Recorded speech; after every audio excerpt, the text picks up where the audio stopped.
Um, I was planning on doing a video on it, but fuck me, it's all the same. It's all the exact same argument. It's the exact same argument every fucking time. This is it, essentially. Anytime, literally every time, a woman or like a black person or a gay person or a trans person or whatever gets put into a pre-existing series. Sometimes it doesn't even need to be pre-existing, but anytime these people get included into a series, a bunch of dipshit pea-brain Neanderthals will make a YouTube video called Blank Gets Woke.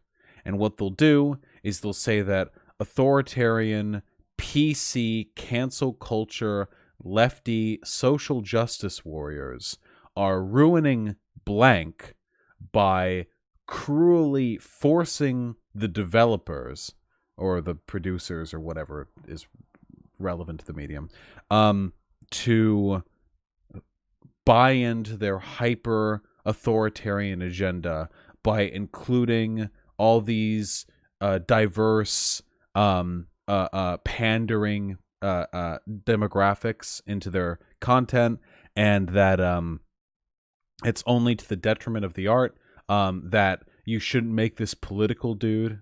You shouldn't make James Bond political, and that it will only get worse for this because they prioritize diversity over quality and blah, blah, blah. So I'm just going to sort of respond sort of blankly to all of this, and I'm going to do it real quick because these arguments are real fucking dumb. Okay? So let's go just randomly off the top of my head. Okay, so for one, yes? Love you. I love you too. So for literally no purpose other than to ruin my train of thought. So for one, usually there are two arguments that go in here. Either the developers, the art makers, are trying to appeal to the SJWs by doing this, or the SJWs have bullied the art makers into it, and the art makers have kowtowed somehow. This is stupid, okay? All product making is driven purely by a desire to meet the sales projections that the CEO shows to the stockholders. It is that simple. Anytime any decision is made for any reason, on any level, on any major company, it is being done to facilitate profits. If you include a black person, if you include a trans person, all of it is being done to include and facilitate the interests of people who are typically left out of the mainstream buying market. When we include black people, it is to get black people interested. When we include women, it is to get women people interested. When we include trans people, it is to get trans people interested. And as a secondary effect, the controversy that is so reliably generated by these fucking Neanderthals usually serves to the benefit of the piece of art because boycotts are useless. Look at how every time any of this happens, they say, oh, we boycott, oh, we boycott. The most they do is tank the Metacritic score, you know, or the IMDb, like, user reviews, critic reviews ratio. That's usually what happens. But the boycotts don't work. Usually the controversy generated is to the benefit of the art makers. So, yeah, it's capitalism. I take issue with some of the ways in which minorities are included in pieces of media. I often think that it is pandering, and that it's done half-assedly. It doesn't meaningfully comment. It doesn't change anything. It's just interchangeable. Liberal identity politics put in place for no other reason than to expand a market base. So, sure. So to say that it's SJWs or the company kowtowing or whatever, this is all very stupid. It's just to make money, okay? Calm the fuck down. Do you really think like a business owner is going to go up to the stockholders and go, we could make a movie that just has a white dude and he fucks a white girl and there's no gays, and we can make that movie and make $1 billion. Or we can make this movie that pushes my radical leftist agenda of having black people exist, and then it would only make $900 million. And then the stockholders look down and say, ah, yes, we could make more money, but you pushing your progressive agenda matters more. No, come on. Fuck me. Come on. Shut the fuck up.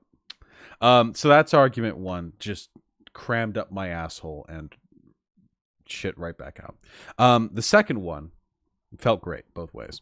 The second one is that the quality of products goes down for diversity or whatever. They usually, it's the same line. It's like, but by prioritizing PC diversity quotas over art, you ensure that the quality goes. No, fuck off. The demographics that are put into, like, whether you're black or gay people or whatever, are not intrinsically tied to the quality of a product. The inclusion of minority groups done half-assedly can make it worse, as was the case with, like, the trans woman in Mass Effect Andromeda. When you entered her room, she stood up and said, "Hello, my name is Casey. I'm a trans woman. I was born a man. I was called Bruce. Do you want to see pictures of my penis?" That's what happened in Mass Effect Andromeda. It was a travesty. That can make the product worse, and in many ways, it can make it better. Like, here's an example of how it can make it better. So I like art, and for me, art becomes meaningful when it engages in some sort of commentary or criticism or challenges us in some way. The Bond films have been going on for a while. Guys, no, fuck me, I'm joking, okay? But the Mass Effect Andromeda trans girl was really bad, okay? Anyway, so I like art, and the Bond series has been going on for a while. And it's pretty much said everything it's going to say. That's not true. You can always add more. Don't get me wrong. There's always room for expansion. However, it is possible to me that, given that Bond is really deeply rooted in whiteness and maleness and straightness as concepts, like Bond is always supposed to be like the representative of British imperialism, the suave, demure man who fucks who he wants, who takes what he wants, who's, very controlled and calculating. Daniel Craig less so controlled and calculating, but nonetheless, those are characteristics that are sort of intrinsic to Bond. So what if we have a Bond film that flips that on its head by having a black woman play? That way, there are some ways in which the essential identity of Bond are being challenged, and we can comment on that challenge in the movie in a variety of ways. Like, what if, for example, so Bond always gets like the girl or whatever, right? And it can be analyzed in a variety of ways, socially and politically, to analyze the male-female sort of gendered sexual framework. What if you've got now a black girl and as Bond, and she seduces a straight man? Well, this is instantly different, and in my opinion, more interesting. And the reason why it's more interesting is because I can go up to I was about to say a blockbuster. I can go up to any list of movies and find every single one of them having a scene in which a guy seduces a girl or acts like charming or quirky in a way to get her attention. And usually when he gets her, it's done in a way to frame his respective masculinity or sexual prowess. Not so much in comedy movies, but in action or thriller movies. Yeah, this is really common, Less common are movies in which a strong woman essentially does the same thing to a man. She's confident, she's suave, she seduces, she engages. The gender dynamics are switched. Normally, when we think of a man and a woman having sex, we assume by default the woman in the submissive position. I don't just mean position as in doggy or whatever. I mean position as in the relative sort of experiential social framework of the engagement. We just tend to think that way. Even I think that way. It's baked into our heads. But Bond is always on top, allegorically. So it'd be interesting to see that sort of framed through. How would the Bond suaveness be channeled through the lens of, a woman? I think that's interesting, and I think that art can be pulled from that. It's like an AU. Does anyone read fan fiction? I don't know. There's some nerds in chat, right?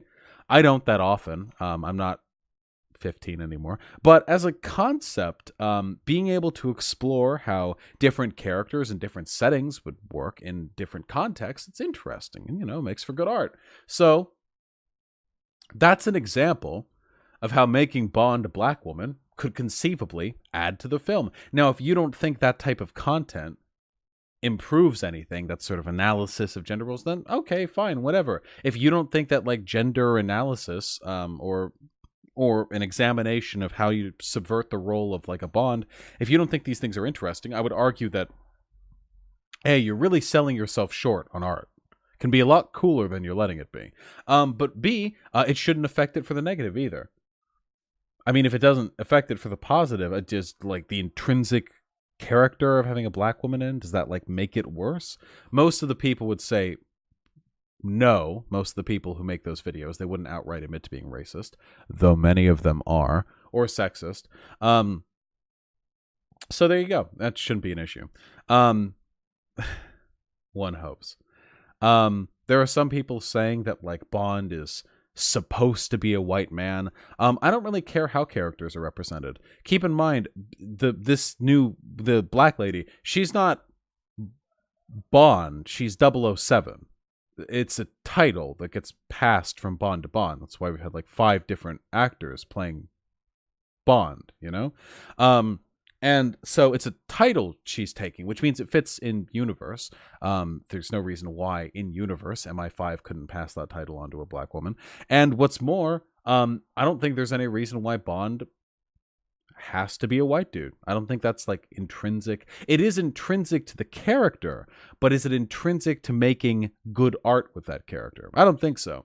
Now, if you made, for example, Mulan, you know, the Disney film about like the period animation story about the Chinese lady doing, the story is very explicitly set in a very particular national, racial, and gendered construct. If you were to do that to do Mulan and keep it all the same, except make it like a white dude, that would, I think, subvert some story elements and subvert the meaning of the movie in a way which would have a ubiquitously negative effect on the content of the story. This is a very common accusation of hypocrisy, you know? Oh, you made Ariel black. Oh, you made Bond a black woman. Oh, people are getting blackwashed everywhere. But you don't like it when Scarlett Johansson plays a trans character or plays an Asian woman. Well, yeah. The reason for that is because not all forms of race or gender swapping in terms of media production are the same. Usually when a person of color or a woman or in place of a man or whatever, whenever you make a thing woke, usually you're commenting on pre-existing media in a way that expands upon the original premise, and you're giving additional exposure to women or people of color in the movie industry who might not otherwise have as many opportunities for roles as white people, because white people make up quite a bit of the film industry.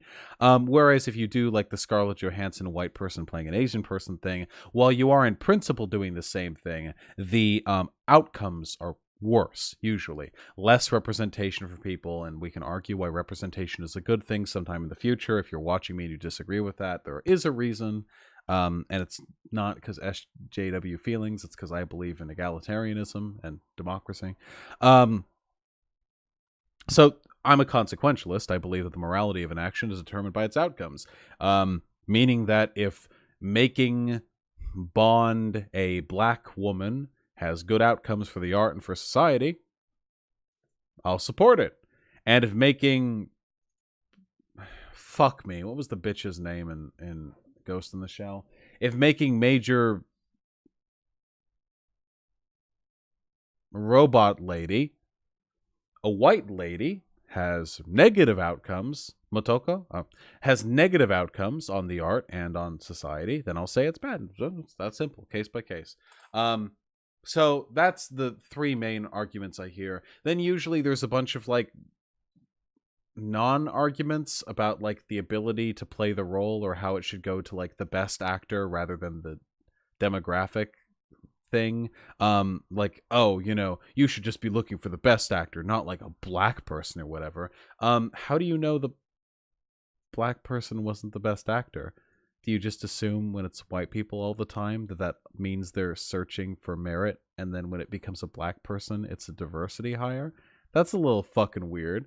I hear that argument pretty often, you know. What you're essentially saying there is that the only times a person of color or a woman or a trans person or whatever is going to make it onto the silver screen is when they're given a diversity pick. But if you just let the market decide and let merit settle who gets picked for roles, it's always going to be white people. That's a little fucking weird. I don't know if you think you're racist. I don't think you're racist. I believe in you.